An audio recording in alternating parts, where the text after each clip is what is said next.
Hello friends, કેમ છો બધા? મારી ચેનલ નિશા પટેલ ગુજરાતીમાં તમારું સ્વાગત છે। ઉનાળાની કડકડતી ગરમીમાં એકદમ પેટને ઠંડક આપે એવું વરિયાળીનું શરબત આપણે બનાવીશું।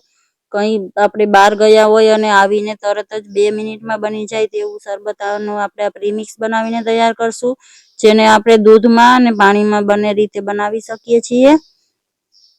આપણે આને કોઈ પણ જાતના પ્રિઝર્વેટિવના ઉપયોગ વગર બનાવીશું અને આને 2 થી 3 મહિના માટે સ્ટોર કરી શકાય છે। તો એકદમ રિફ્રેશિંગ, પેટને ઠંડક આપે એવું શરબત બનાવવાની રેસીપી જોઈ લઈએ। વરિયાળીનું શરબત એસિડિટીમાં પણ બહુ જ ફાયદાકારક હોય છે ફ્રેન્ડ્સ।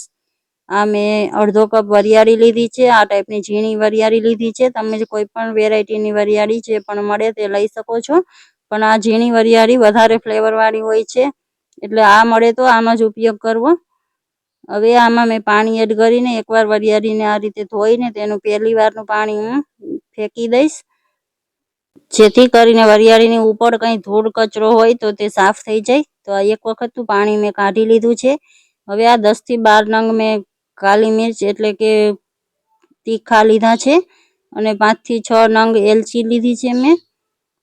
એલચી અને તીખા બંનેની ફ્લેવર પણ આમાં બહુ સારી આવે છે અને તે આપણા ડાયજેસ્ટિવ સિસ્ટમ માટે પણ ફાયદાકારક છે। અને આ થોડા મારી પાસે આ રીતે છોતરા પડ્યા હતા એલચીના, એ પણ હું આમાં યુઝ કરીશ। આપણે આ બધું પીસવાનું છે તો એની પણ ફ્લેવર આવી જશે આપણા શરબતમાં। આ 1 ચમચ મેં ખસખસના બી લીધા છે। હવે આમાં વરિયાળી ડૂબે એટલું આપણે પાણી એડ કરી દઈશું। આ બધી વસ્તુ ડૂબે એટલું મેં આ બધી સામગ્રી અડધા કપ વરિયાળીના પ્રમાણે લીધી છે। તમે વધારે ક્વોન્ટિટીમાં બનાવતા હોય તો રેશિયો એ રીતે વધારી શકો છો। અને ઢાંકીને આપણે 2 થી 3 કલાક માટે રાખી દઈશું। હવે 2 કલાક પછી આપણે ચેક કરી લઈએ। તમે જોઈ શકો છો એલચી વરિયાળી બધું સરસથી ફૂલી ગયું છે। આમાં નીચે જે પાણી છે, પાણી હવે આપણે ફેંકવાનું નથી, આ પાણી સાથે જ આપણે આને પીસીશું। તો આ મિક્સરનું જાર લઈ લીધું છે મેં, એમાં આપણે વરિયાળીને પાણી સાથે જ એડ કરી દઈશું અને હજી જરૂર પ્રમાણે થોડું થોડું પાણી જરૂર પડે એટલું એડ કરીને વરિયાળીને એકદમ બારીક પીસી લઈશું। આ રીતે એનો પલ્પ તૈયાર થઈ ગયો છે, તમે જોઈ શકો છો। હવે પાછું મેં આ જ બાઉલ લઈ લીધું છે, એના ઉપર આ રીતનું ગળણો રાખીને ઉપર કોઈ પણ આ રીતનું સાડીનું કપડું મેં લીધું છે પતલું, એના ઉપર આપણે આ બધું મિશ્રણ એડ કરી દઈશું અને આ રીતે કપડાને ચારે તરફથી ભેગું કરીને આપણે આને એકદમ પ્રેશરથી નીચોવી લેવાનું છે, જેથી કરીને વરિયાળીનું બધું જ્યુસ અલગ થઈ જાય।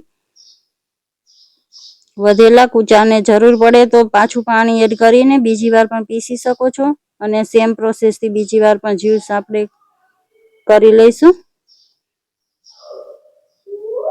આ રીતનું વધ્યું છે, તમે જોઈ શકો છો।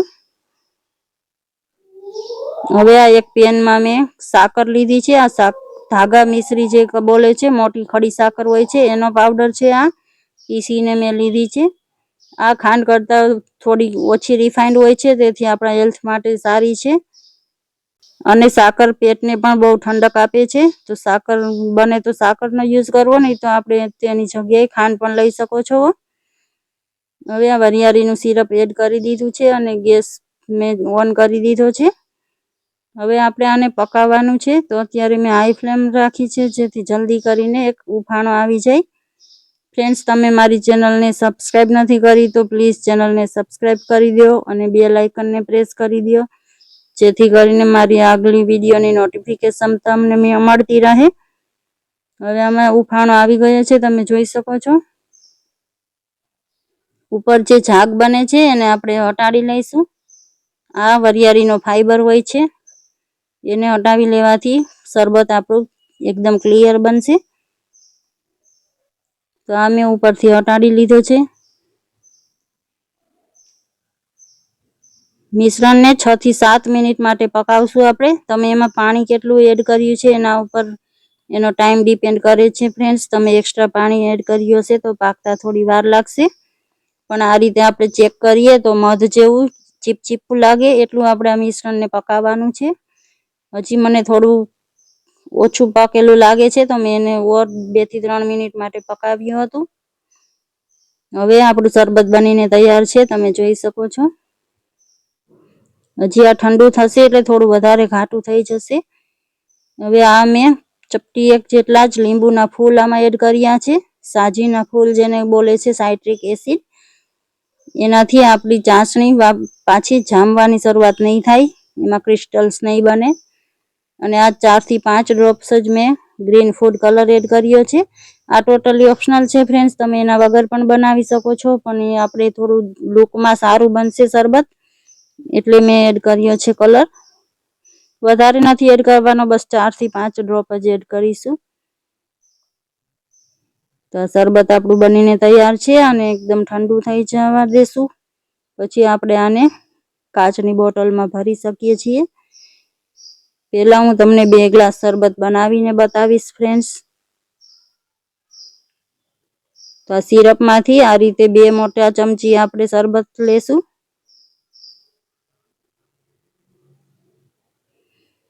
હવે બરફ એડ કર્યો છે મેં અને ઉપરથી દૂધ એડ કર્યું છે. આ 1 ગ્લાસ મેં દૂધ સાથે બનાવ્યું છે શરબત. દૂધ સાથે શરબત બહુ જ ફાયદાકારક છે ફ્રેન્ડ્સ, વરિયાળીનું શરબત. પેટમાં બળતરા થતી હોય, એસિડિટી થઈ ગઈ હોય તો તમે આ શરબત બનાવીને પી શકો છો. બીજા ગ્લાસમાં પણ મેં 2 ચમચી સિરપ એડ કર્યું છે. ઘરમાં કોઈ મહેમાન આવે તો પણ આ શરબતને આપણે ફટાફટ બનાવીને તૈયાર કરી શકીએ છીએ. ગરમીમાં ક્યાંય બહારથી આવીને પણ આપણે આ શરબતને પી શકીએ છીએ. નોર્મલ શરબત બનાવવામાં આપણે વરિયાળીને પલાળવાની રહે છે અને એને પીસવું. આ તમે એકવાર મહેનત કરીને આખા ઉનાળા માટે સ્ટોર કરી શકો છો. તો આ પાણી સાથે પણ શરબત બનીને તૈયાર છે. તો ફ્રેન્ડ્સ, તમને મારી આ રેસીપી કેવી લાગી? સારી લાગી છે તો લાઈક કરી દો. Thank you for watching.